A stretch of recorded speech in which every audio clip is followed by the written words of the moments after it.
மக்கள் கட்சி சார்பாக ஜனநாயக முற்போக்கு கூட்டணி சார்பாக நான் வேட்பாளர் நிறுத்தப்பட்டிருக்கிறேன்.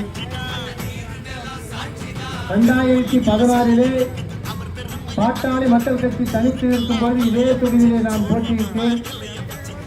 இந்த 11 கிராமம் என்னுடைய தாய் கிராமம் போன்று எனக்கு பெருவாரியான வாக்குகளை அளித்தீர்கள். 42,428 வாக்குகள் இந்த தொகுதியிலே பெற்றிருக்கிறோம்.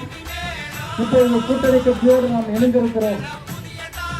ஆகவே பாட்டாளி மக்கள் கட்சியாகிய மருத்துவர் சின்னையாவுடைய ஆலோசனை பேரில் உங்களை நேரடியாக சந்தித்து மக்களை அணுக வேண்டும் என்ற புரிதலின் பேரில் உங்களுடைய பொற்பாதங்களை வணங்கி நான் மீண்டும் இந்த களத்திலே குதித்திருக்கிறேன்.